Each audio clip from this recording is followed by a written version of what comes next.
Tuhan bersamamu. Dan bersama rohmu. Inilah Injil suci menurut Markus. Dimuliakanlah Tuhan.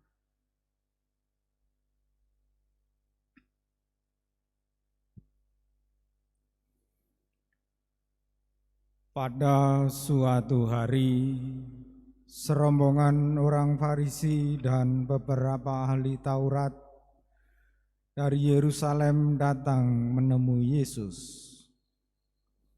Mereka melihat beberapa murid Yesus makan dengan tangan najis, yaitu dengan tangan yang tidak dibasuh.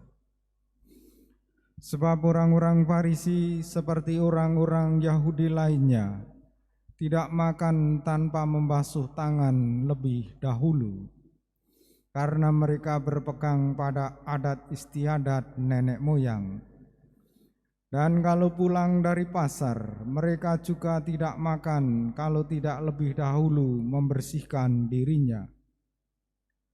Banyak warisan lagi yang mereka pegang, umpamanya hal mencuci cawan, kendi, dan perkakas tembaga. Karena itu orang-orang Farisi dan ahli-ahli Taurat itu bertanya kepada Yesus, "Mengapa murid-muridmu tidak mematuhi adat istiadat nenek moyang kita? Mengapa mereka makan dengan tangan najis?" Jawab Yesus kepada mereka, "Benarlah nubuat Yesaya tentang kamu, hai orang-orang munafik. Sebab ada tertulis, bangsa ini memuliakan aku dengan bibirnya, padahal hatinya jauh daripadaku.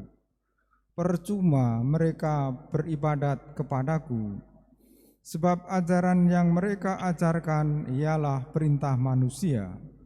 Perintah Allah kamu abaikan untuk berpegang pada adat istiadat manusia."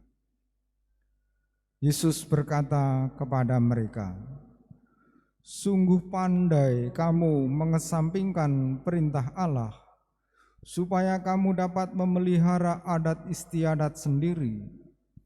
Karena Musa telah berkata, hormatilah ayahmu dan ibumu, dan siapa yang mengutuki ayahnya atau ibunya harus mati.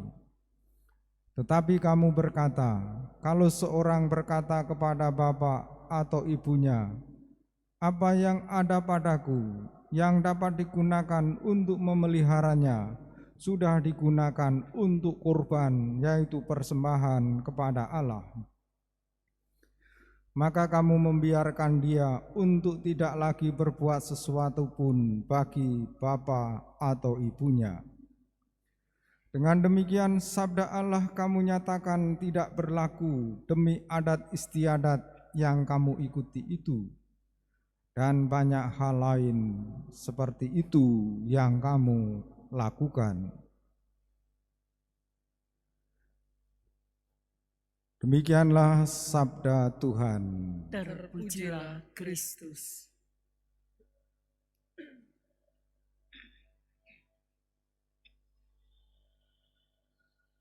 Umat Allah yang terkasih, nas pada sabda Tuhan pada hari ini atau ayat-ayat emas, saya merenungkan hal penting. Bangsa ini memuliakan aku dengan bibirnya, padahal hatinya jauh daripadaku. Ayat emas ini kita renungkan supaya tidak kena pada diri kita. Karena banyak orang beragama hanya formalitas, hanya rutinitas, hanya yang lahiriah-lahiriah. Lalu akibatnya munafik, sombong, dan jauh dari Allah dan sesamanya.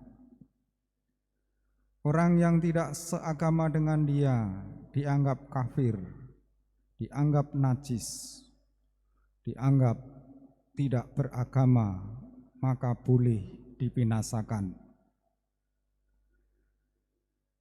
Mari kita memuliakan Allah dengan bibir kita sekaligus dengan hati kita yang terdalam, agar nama Allah dimuliakan. Dengan nama Allah dimuliakan, kita beriman mendalam. Dengan begitu kita menghormati, mengasihi sesama kita. Mencintai Allah dan mengasihi sesama, dua hal yang tidak boleh dipisahkan.